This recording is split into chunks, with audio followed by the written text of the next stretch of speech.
Dans cette vidéo, je vais te montrer comment mettre en place un système de vente qui te permettra de vendre des produits dans ta pharmacie. Salut les amis, bienvenue sur Pierre JT Vêtements. Aujourd'hui, je suis content de vous revoir dans une vidéo exceptionnelle. Ça fait un petit moment. La 25e vidéo que nous allons faire sur cette chaîne-là. Alors, je vous prie de vous abonner si vous êtes nouveau, de liker et de commenter. Ici, nous partageons beaucoup de valeurs en utilisant le framework Django. Nous sommes contents que beaucoup de personnes s'intéressent à ce que nous faisons. Maintenant, nous allons passer au vif du sujet. Let's go.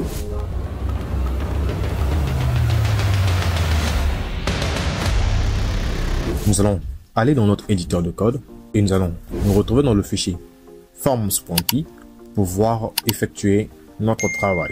Okay. Maintenant qu'on est dans le fichier forms.py, nous allons créer un formulaire. Qu'est-ce qui va se passer? Nous allons avoir un formulaire qui va nous permettre de vendre des produits.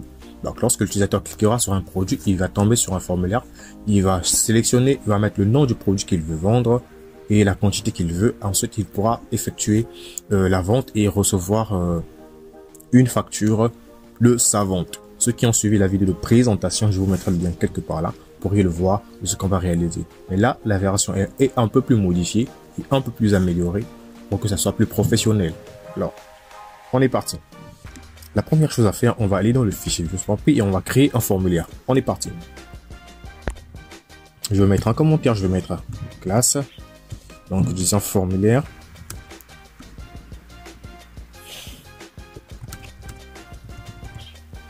Formulaire de vente.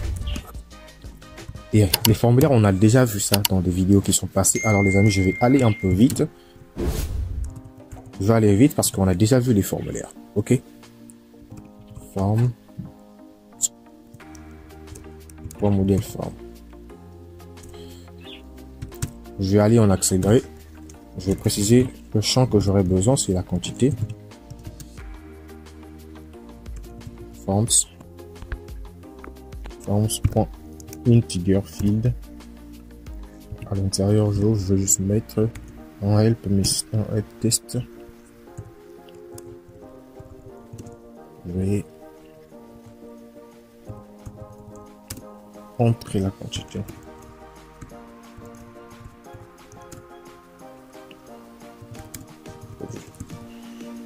Je sors et je passe à virgule. Je tape entrer, je mets juste un requête pour obliger l'utilisateur à remplir ce champ. Je vais dupliquer cette ligne là. Ensuite, j'aurai besoin de quoi? Non, j'ai mis image field, non, c'est integer field. Integer field, excusez-moi. Pareillement ici, là je vais mettre dans test char field pour le test. Donc integer field c'est pour les entiers. Donc là, la quantité sera des entiers. Des entiers, donc on va entrer les entiers. Là, on aura besoin du nom d'utilisateur, donc je mets customer en anglais, l'utilisateur qui va acheter, donc le client qui va acheter. Je vais mettre entrer le nom du client. Sans oublier, on va se préciser quelque chose de particulier, la quantité du texte qui sera accepté. Je vais mettre un max length. Je mets ça. Ok. Maintenant que c'est fait, on va passer à autre chose. Je tape entrée et je vais créer une classe méta. On a déjà tout expliqué dans les vidéos qui sont dédiées au formulaire. Les gars, allez les voir. Alors, je précise le modèle. Toujours, je précise mon modèle. Le modèle qu'on va utiliser, c'est le modèle vente. Alors, avant de continuer, on va retourner dans le fichier modèle.py et vous allez voir ce qu'on a à l'intérieur. Dans la vidéo qui était consacrée aux ORM modèle, vous pourrez le voir après cette vidéo. Vous allez voir, on avait créé le modèle vente. Le modèle vente, il est là. Dans le modèle vente, on a le champ produit, c'est date, quantité, customer et total et mat. Chacun de ces champs-là va nous permettre de les utiliser pour effectuer la vente. D'accord? Alors, produit est une clé étrangère de produit. La table produit est liée à la table vente grâce à celui-là. Lorsqu'on aura besoin de prendre l'élément qui se trouve dans la table produit, on va passer par celui-là. Donc, il sera le pont qui reliera ces deux champs, ces deux classes. D'accord? Allez voir les vidéos consacrées au ORM et vous allez comprendre ce qu'on a pu faire ici. Et si vous avez d'autres questions, mettez-les en commentaire. Bref, on est parti. Je précise la classe méta. La classe méta, je précise la classe qui sera utilisée vente. Ensuite, je vais préciser les champs que je vais utiliser. Fields. pense que c'est field, c'est ça. Comme ça. Pour préciser les champs que je vais utiliser, je mets ça. Et je mets un widget. Widget. Voilà. Je mets forms. Voilà. Texte input. D'accord. À l'intérieur, je mets un ATTRX. Un petit dictionnaire. Je prends un placeholder. Plus. Vous pouvez faire comme ceci, les gars. Pour gagner un peu plus d'espace. Je tape entrer comme ça.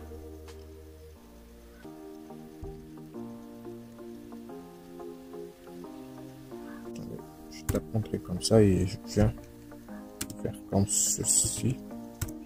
Ça, je mets ça à l'intérieur.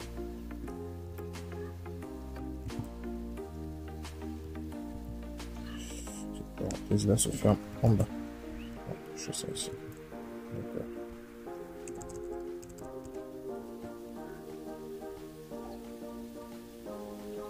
On met l'égalité ici. Voilà. CTRL ALT, direction bas. Je vais utiliser le message qui sont entrer la quantité du produit. Entrer la quantité. Le formulaire de vente est prêt. On va retourner maintenant dans le views et on va pouvoir. Il faudrait qu'on l'importe d'abord. Je vente. Alors maintenant on peut créer notre fonction pour effectuer la vente. Alors on y va. Def vente produit. On y va. Request. Puisque c'est un produit qu'on va vendre, alors on va préciser l'ID en paramètre. Okay. On est parti dans la fonction qu'est-ce qu'on va mettre. On va créer une variable qu'on va appeler produit. À l'intérieur, on va récupérer objet.404, récupérer tous les produits de la table produit en fonction de l'ID. Et ensuite, on va créer une autre variable qu'on va appeler comment message. Et on va mettre un nom. Cette variable va nous permettre de stocker les messages d'erreur au cas où on puisse en avoir dans notre projet. Et on va mettre une condition if request.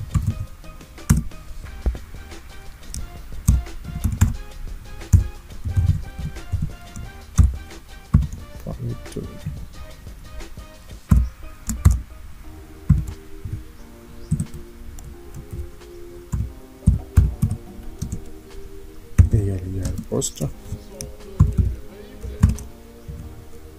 Bon, on entre à l'intérieur. On met forme. On précise notre formulaire. Je vente. On met request. Bon, poste. D'accord. Donc on précise tout simplement notre formulaire qu'on a créé à l'intérieur là-bas. Et on est parti. On va l'avoir précisé. On va mettre une condition if pour dire if form is valid. Form.is valide. Donc si le formulaire est valide, c'est les données rentrées sont acceptés. Alors on passe à quoi? On va lister les champs qui vont être utilisés. On a le champ quantité. On va mettre forme.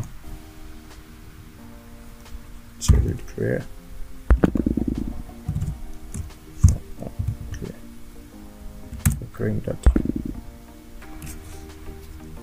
J'offre ceci. Quantité. Je vais faire quoi? Je vais dupliquer ça. Ici, je vais mettre customer. Donc, j'ai tout simplement récupéré la quantité et le nom d'utilisateur qui sera saisi. Ensuite, je vais passer aux vérifications. Est-ce que je suis parti?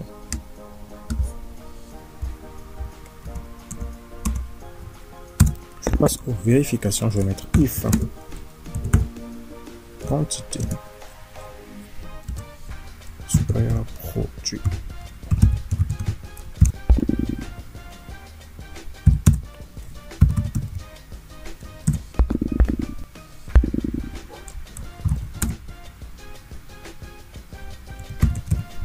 Donc pour le cas où si les données rentrées, si l'utilisateur sélectionne une quantité qui est supérieure à ce que l'on a de la base de données, il aura ce message là. Donc la quantité demandée est supérieure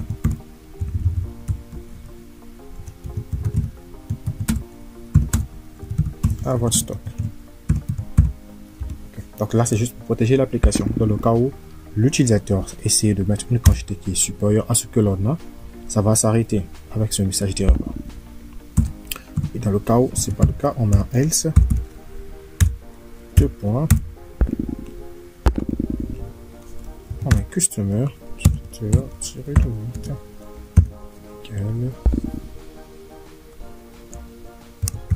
customer, la table customer qui est la table des utilisateurs, point object,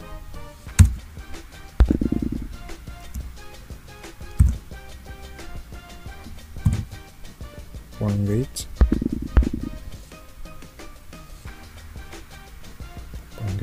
wait.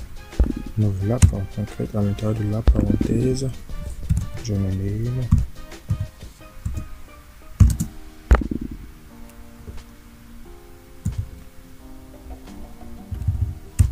On va pouvoir effectuer le calcul maintenant. On va faire le calcul total. Donc, total amount. Ce sont des variables, ce sont les données qui sont trouvées dans nos champs. Donc, dans le quantité, c'est ce qui va gérer la quantité. Ok. Customer, c'est l'utilisateur. Total account, c'est le total. Lorsqu'on va sélectionner le produit, on va calculer le produit façon prix unitaire. Donc la quantité pour le prix unitaire, on aura ça à l'intérieur là. Et là, c'est la date d'achat. Et là, c'est le produit qui sera acheté, qui est relié directement au modèle produit grâce à foreign key. Ok. Tout ça, on a expliqué dans la table, dans la vidéo qui concerne les modèles. Qu'est-ce qui se passe? On a notre classe qui gère la vente, le nom d'utilisateur, le nom du client. On a la quantité qu'il va prendre et on a la date qu'il va acheter. D'accord? Et là, Total Amount va recevoir le total de la quantité fois son prix unitaire qui est le prix du produit. D'accord? C'est ce qui va se passer. Donc, Total Amount, qui est ce champ-là, va recevoir quoi? Produit. Donc, nous allons aller dans produit. Point.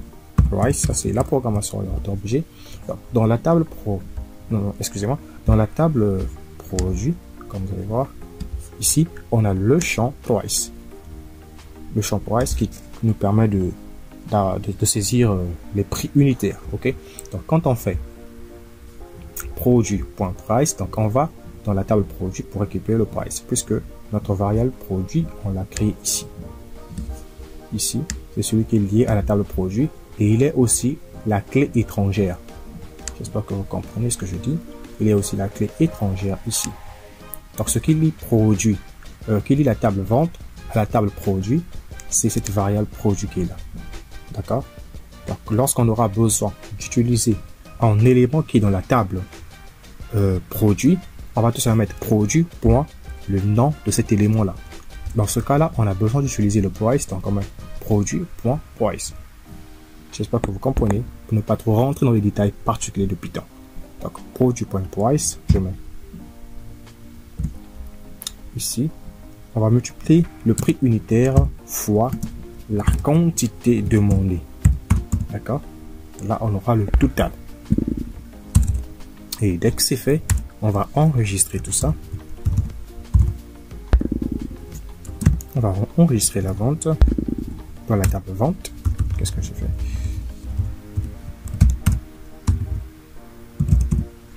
dans la table vente, je prends produit égal produit,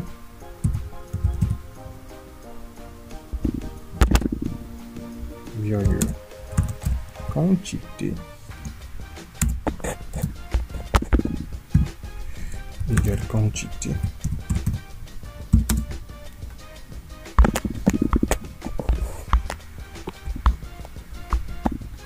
et enfin total amount, le prix total égale le prix total.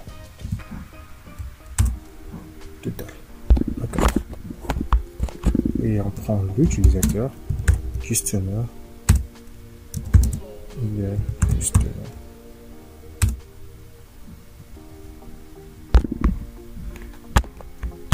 Et dès que c'est fait, lorsqu'on récupère toutes ces valeurs là, on fait quoi? Donc on va là ici on a créé une. Attendez, je vais stabiliser comme ça. Je vais fermer ceci. Okay. Là on a créé, j'espère que vous comprenez ce que je fais. Là on a créé une variable qui va récupérer la vente qui sera effectuée, va récupérer ce qu'on va mettre dans produit, quantité dans quantité, total, mode dans total et mode, customer dans customer. Une fois que c'est fait, on va sauvegarder avec, on récupère cette variable, save. Là, les données sont enregistrées. Et on va automatiquement mettre la quantité à jour. Ok, donc on va mettre produit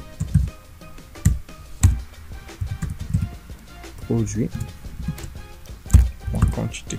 Comme je vous ai dit, lorsque j'aurai besoin d'utiliser un élément qui est dans la table produit, dans la classe produit, je vais faire produit point quantité. Donc je vais mettre produit point le nom de la variable, le nom du champ qui se trouve dans l'autre table. Ok, c'est comme ça, les instances en Python. Donc je mets produit point quantité, je mets tiret égal. Donc c'est une façon de dire dans la classe, je vais revenir dans le modèle pour mieux expliquer. Donc quand on vient ici, on a cette quantité là, c'est la quantité des produits qui sont à l'intérieur de notre base de données. Lorsqu'on va effectuer la vente, qu'est-ce qui va se passer? On va réduire ici la quantité en fonction de ce qui est demandé dans la vente. Donc si dans la vente on a pris 2, il faut que dans le produit aussi, on puisse enlever 2 produits ici. Et donc si on avait 10, lorsqu'on va en vendre 2, ils vont rester 8. Donc automatiquement le calcul doit se faire pour ne pas que l'application puisse avoir des problèmes. Okay? Donc ce qui va se passer ici, c'est des calculs en Python. On a tout simplement retranché dans quantité dans la table produit. On a retiré quantité qui a été demandée par l'utilisateur. Okay? Et dès que c'est fait, on va retirer l'utilisateur.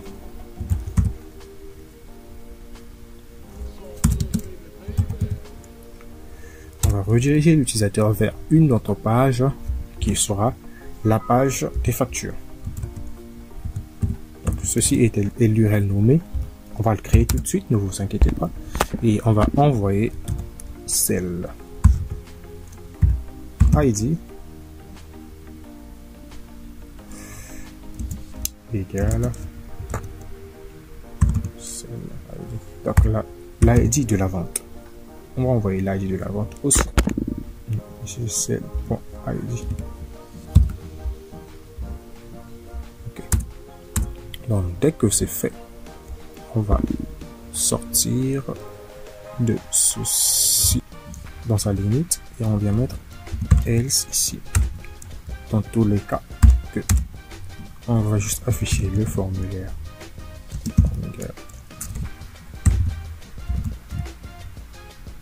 Ajout vente. Donc dans le cas, si les données ne sont pas enregistrées, on va tout simplement afficher le form. Et après ça, on va descendre un petit peu comme ça. Ok. Donc on va faire quelques vérifications encore. On va dire if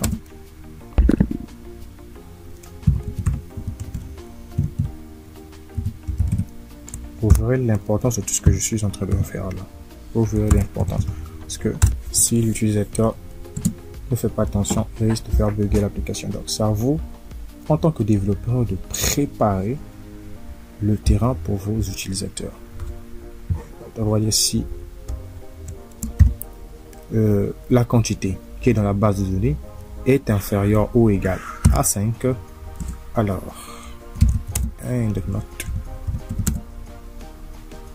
On va mettre un autre message. Notre variable message qu'on avait préparé déjà. On met le point et il aura ce message.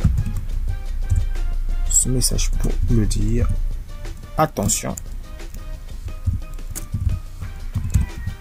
Attention. Le stock est bas. Donc, il aura tout simplement un message pour le dire dans le cas où la quantité est inférieure à 5. On est stock. Attention, le stock est bas. Et là, je vais créer une variable contexte rapidement pour envoyer mes données. Je vais envoyer le produit.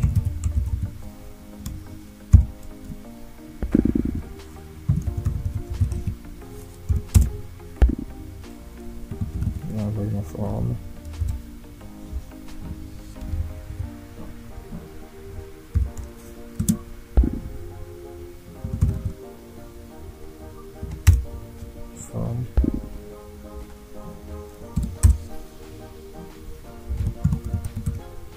Message.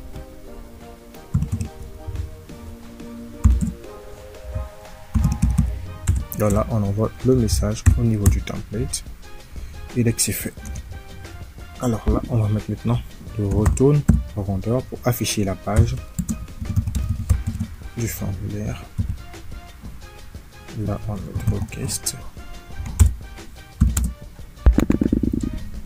et j'ai formulaire pour HTML. J'envoie aussi le contexte. Parfait. Donc là, on vient de gérer la vente. Ok. Et c'est pas tout.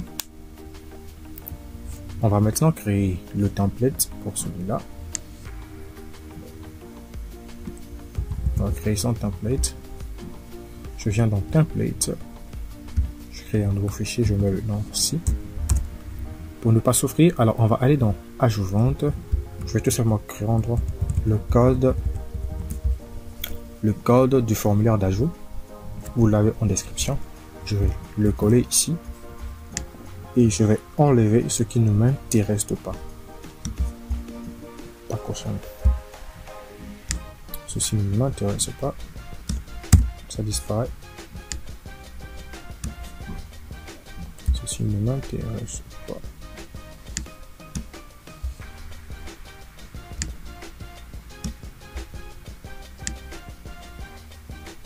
Ça disparaît.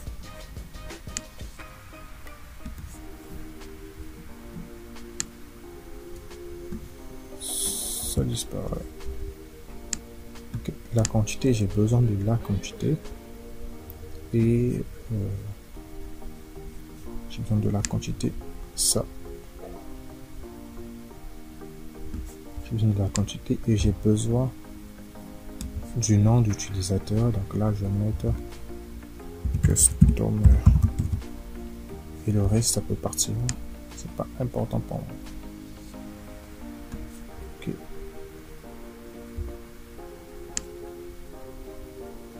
ouais, je peux l'enlever.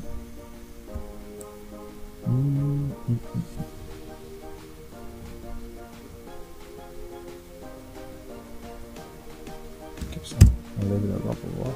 Okay. N'oubliez pas toujours le CF token ici. D'accord. Qu'est-ce qui va se passer? Dès que c'est bon, on va continuer maintenant notre projet. Je vais maintenant partir.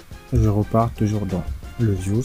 Cette fois-ci, on va maintenant établir notre facture. On va établir notre facture. On va établir la facture. Pour faire la facture, on va d'abord commencer à l'enregistrer, ensuite on va la sauvegarder. Fonction pour la facture. C'est parti. save reçu. Def save reçu. Test. Là, on a besoin de quelque chose, son ID. On est parti.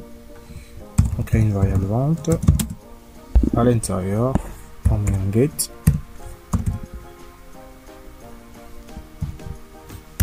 Get 404. À l'intérieur, on récupère la vente qui a été effectuée et son ID. Okay. Et là, on passe à autre chose. Je récupère customer. Non, pas la table, mais la variable customer. Je vais mettre un petit C, hein. La recevoir. Customer. Non. Récupérer vente.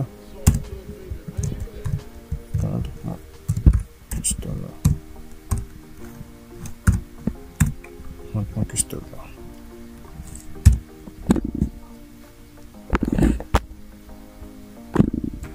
Je vais dupliquer ça et je vais mettre les autres champs qui m'intéressent. Donc on a quantité,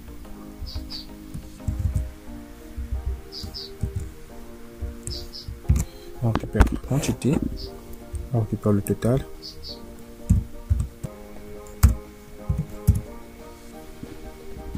okay. On récupère le total et on va récupérer qui a été vendu, produit qui a été vendu. Si on récupère produit, d'accord. Alors dès que c'est fait, après avoir récupéré les variables, je crée une valeur reçue.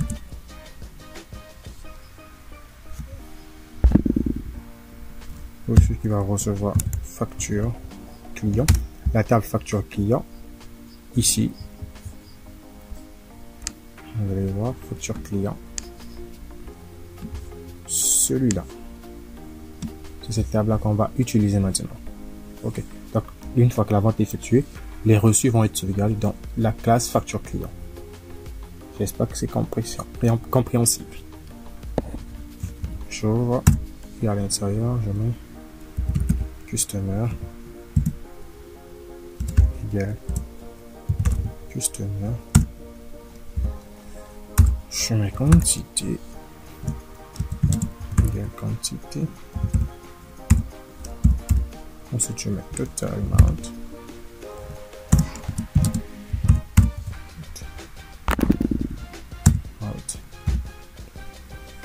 je mets produit,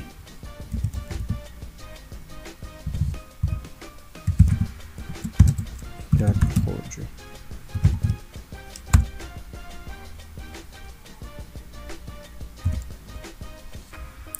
Une fois que c'est fait, on a récupéré cela.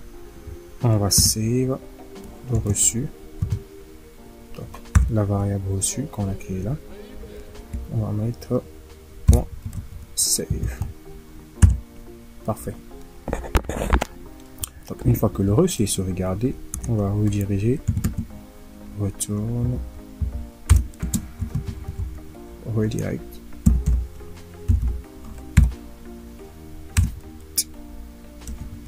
Toujours sur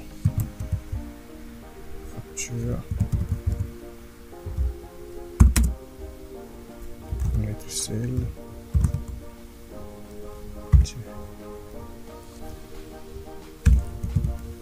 ID,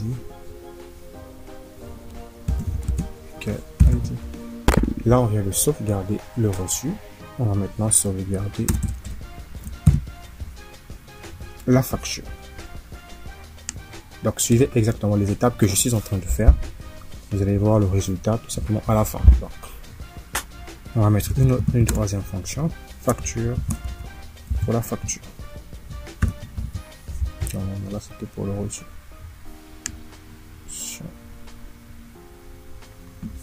Pour le reçu. Donc c'est le reçu qui soit envoyé. Reçu.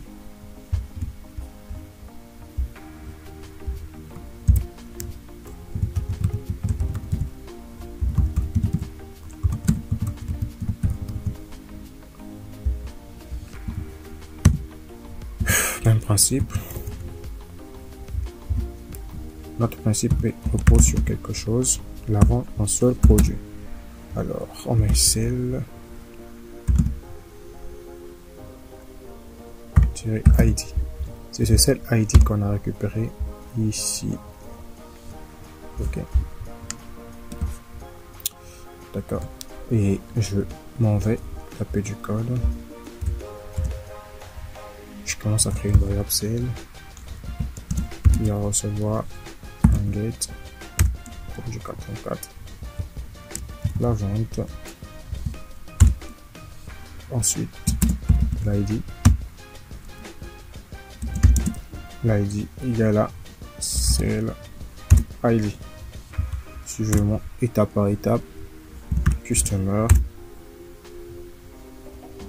Pas la table, mais la variable customer égale à cell point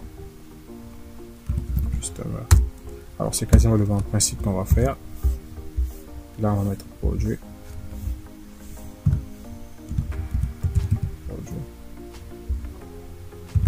Et là c'est produit.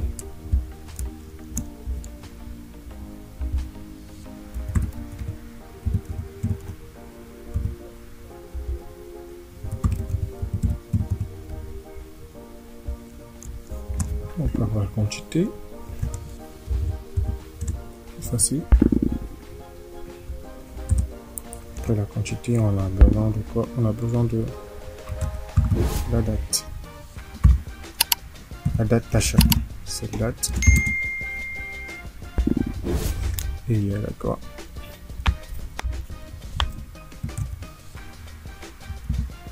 Toutes ces valeurs, c'est les valeurs qu'on a dans la base de données. Hein. Ne vous perdez pas ce qui se trouve ici. Donc, vous pouvez revoir la vidéo consacrée au modèle. Celle point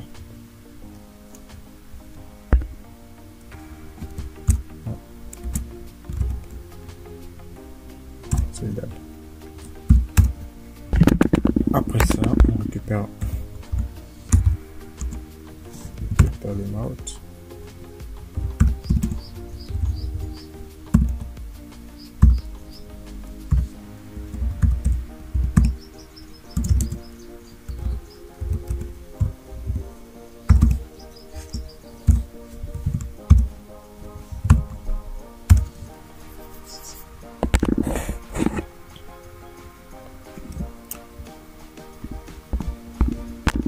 Alors, une fois que c'est fait, on va créer un dictionnaire contexte pour récupérer toutes ces valeurs-là. On est parti. Contexte. Restez avec moi les gars, parce que c'est beaucoup de valeurs que je veux partager. Celle.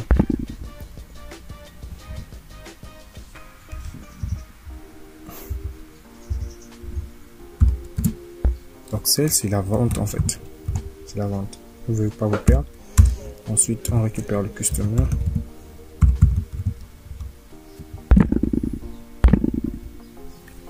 On récupère le customer.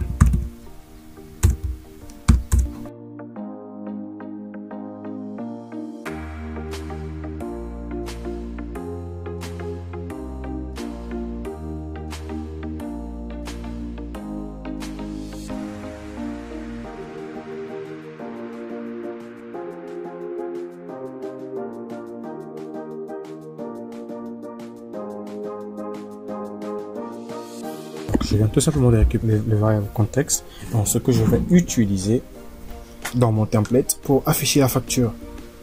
Donc cette fonction va nous permettre d'afficher les éléments convenables sur notre formulaire et sur notre sur notre facture.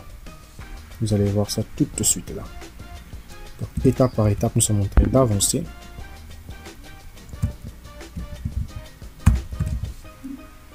Retour.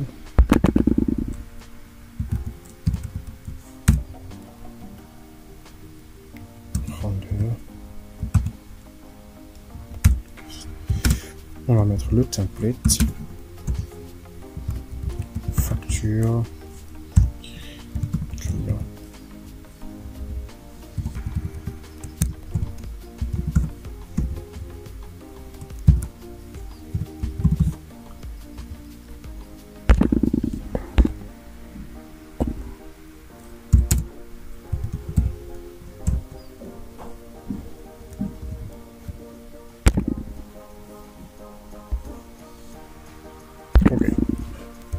là, c'est parfait.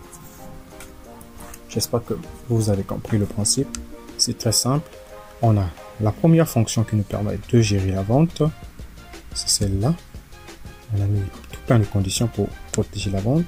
Et là, on a la fonction pour sauvegarder la facture. Donc, lorsque l'utilisateur finit de faire l'achat, on a cette fonction qui va nous permettre de sauvegarder la facture. Vous voyez, ça nous retourne directement sur facture, qui note qui sera l'URL nommée de cette fonction-là. D'accord? Donc, cette fonction-là va nous permettre maintenant d'afficher le contenu de la fonction. Vous pouvez le mettre dans une seule fonction pour ne pas trop se répéter, mais j'ai préféré scinder cela afin de vous permettre de comprendre ce que l'on est en train de faire. D'accord? Puisque l'objectif, c'est d'apprendre aux débutants, même aussi aux experts, les concepts qui sont élémentaires en general. Alors, une fois que c'est fait, on passe maintenant aux URL. Je vais préciser les URL. Je mets paf.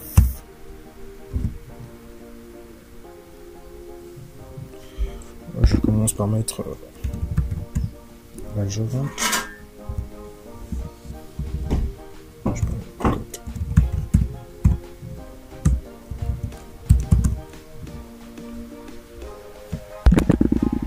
Ok. Dans la journée, on aura besoin de quelque chose. C'est de son ID. Donc je vais ajouter aussi ça ici. Ensuite, je vais mettre le nom de la fonction.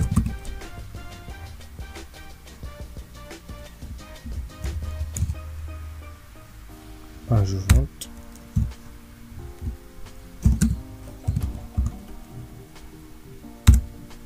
Name.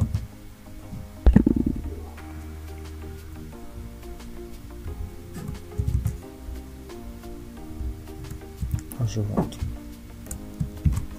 Ensuite, je viens ici, je vais mettre enregistrement reçu. Enregistrement reçu. Et là, on va mettre save reçu.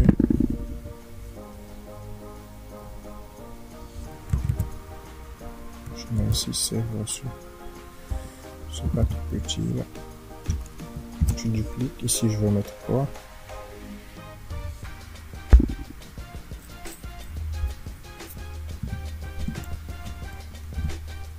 Facture.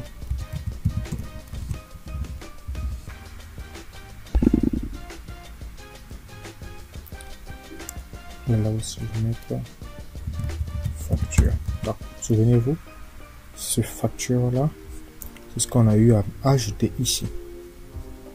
Facture-là qu'on a mis ici, qu'on a aussi mis ici, quelque part là encore, là, dans Redirect, dans la table, dans la classe vente. Donc, on a ajouté, on a mis facture dans la classe de vente et dans la classe de reçu. Ok? Et là, c'est ce qu'on vient de faire, on vient de l'ajouter.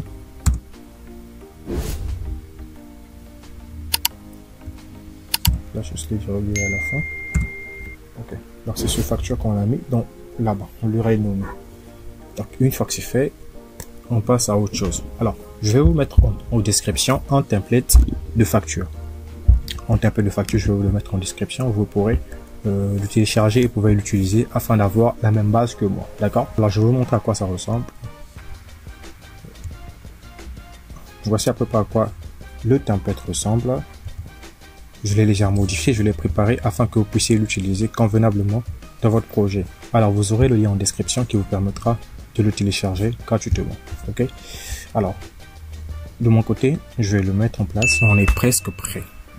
Je vais aller maintenant dans le fichier détail.html. En tout cas, les amis, c'est assez lourd comme vidéo, mais je sais.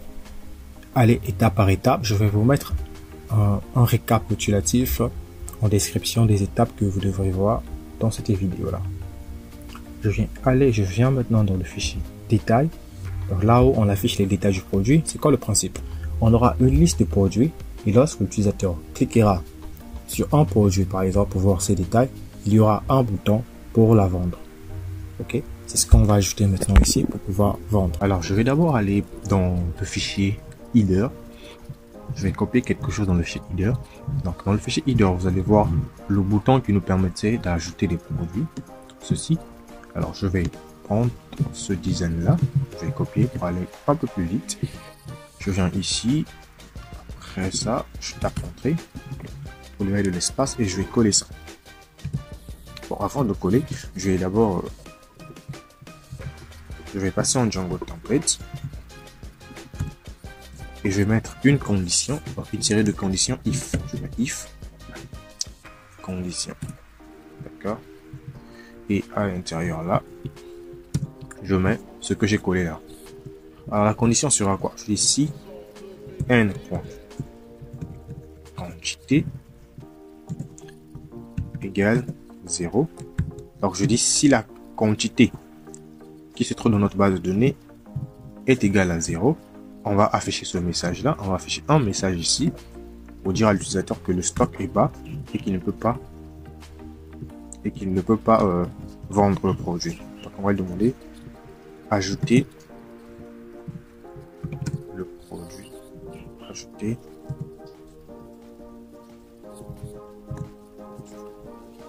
n.mail. Là on va afficher le nom du produit qui sera ici, d'accord.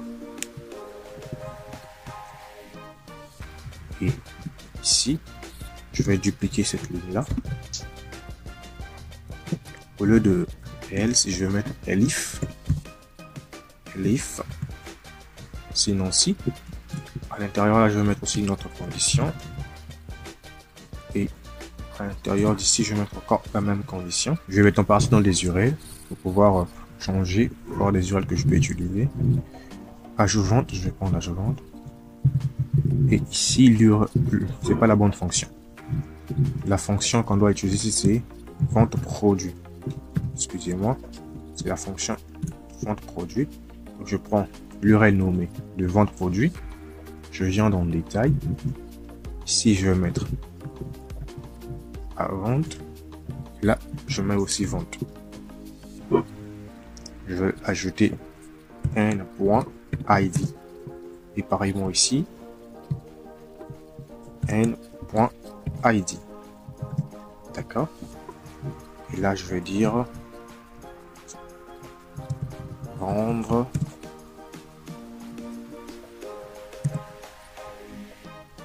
je vais tout simplement prendre ceci, je colle ici. Ne vous en faites pas, je vais expliquer ce que je fais. Ici, elif, je vais mettre une condition, je vais dire si, sinon si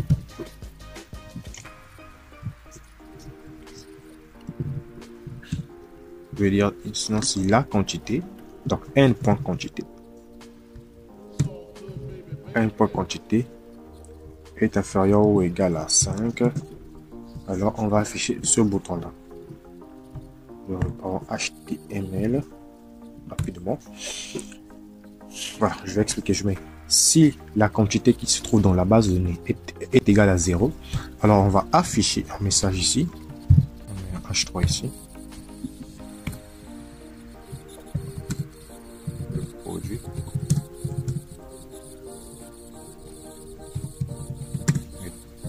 à disponible.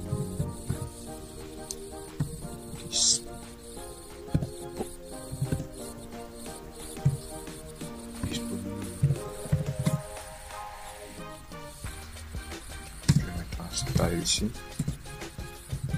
Color red. Style color red. Je vais ajouter le nom du produit, ça. Le produit. Je mets le produit, le nom du produit n'est pas disponible. Je copie ce style-là. Pour aller vite. Je mets dans le else. Et là, je vais mettre une couleur jaune. Et là, je crois bien. Et là, je vais dire le produit, le stock.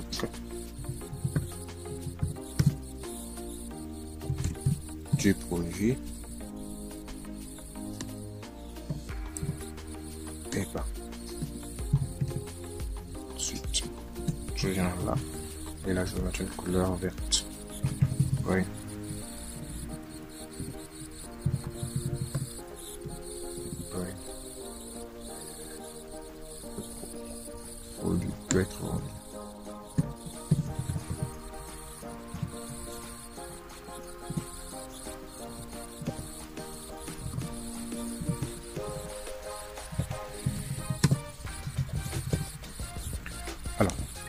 qu'est-ce qui va se passer?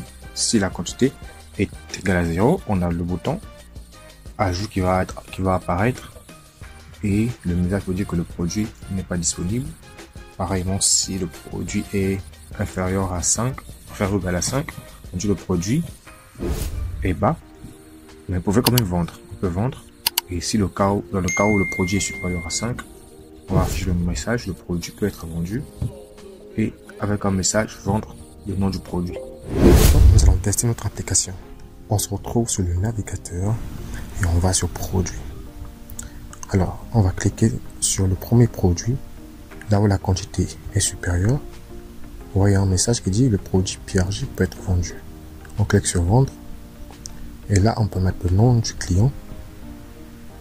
Et on peut mettre la quantité que le client va prendre. Et on va ouvrir un nouveau tab pour voir un peu la quantité des produits qu'on a. Je vais sur ce lien. Je vais revenir. Je reviens sur produit. Alors vous allez remarquer, on a 4979 produits qui concernent PRJ.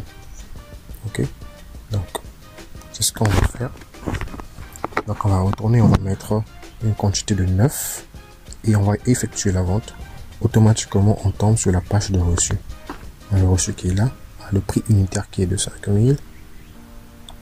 Vous voyez tout ce qui est là, le montant total. On a le produit acheté, on a la quantité qui est là, le prix unitaire aussi. Il est là, le prix total. On effectue directement le calcul. On peut imprimer grâce au bouton qui est au coin. Vous voyez, on aura automatiquement un reçu qui va apparaître avec les fonctionnalités nécessaires. On clique sur imprimer et on met juste le nom et on aura notre reçu en PDF. D'accord? Et lorsqu'on va retourner sur la page d'accueil, on est à 4979 et que lorsque je vais actualiser la page, vous allez voir, quand j'actualise, vous allez voir le 9 a disparu parce qu'on a retiré 9 dans la base de données. Je vais essayer de vendre ce produit sur commande qui est 2. Vous voyez, le message dit que le stock du produit sur commande est faible. Je vais essayer de le vendre. On met un message, attention, le stock est bas. C'est les conditions qu'on avait mis dans le views. D'accord?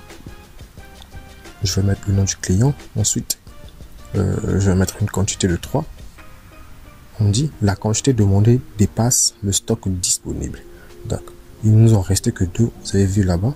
Et là, on a mis 3. On a mis 3, donc ça ne peut pas être vendu. Voilà pourquoi ce message est apparu. Lorsqu'on va essayer de repartir, vous allez voir. Attendez. Je repars dans produit. Vous allez voir la quantité est de 2. Quand je mets 2, je peux vendre le produit. Vous allez voir quantité 2. Le nom du client est là. Le prix unitaire est là. Et automatiquement, 22 fois 2, ça fait 44. Donc ça calcule directement. Et on a aussi la date de l'achat. Lorsque je reviens sur la page, j'actualise, vous allez remarquer que le produit a diminué. Il n'y en a plus. Et si je vais vendre encore, j'appuie, on dit que le produit sur commande n'est plus en stock. Je peux qu'ajouter maintenant. Je peux plus vendre. Vous voyez, ça me conduit directement sur le formulaire de l'ajout. Là, je peux qu'ajouter ce produit parce qu'il n'y en a plus dans le stock. D'accord? Donc les gars, voici le projet. On a quasiment fini. Et je souhaite que tout le monde arrive au même niveau que moi. Et si vous avez des difficultés, n'hésitez pas surtout à me le mettre en commentaire. Ça me fera plaisir de vous aider, de vous répondre et de vous permettre d'arriver au même niveau que moi. Alors les gars, on se retrouve dans une prochaine vidéo. Portez-vous bien. Reprenez la vidéo. N'hésitez pas à liker. Ça nous fera toujours plaisir de vous abonner car ça nous permet d'élargir notre communauté. Partagez autour de vous, à vos amis et à vos connaissances. Ça nous permettra d'être connus par plus de personnes et d'apporter plus de valeur dans la vie de plus de personnes. Alors on se retrouve dans une prochaine vidéo. Je vous laisse. C'était PRJ Développement. Hey hey.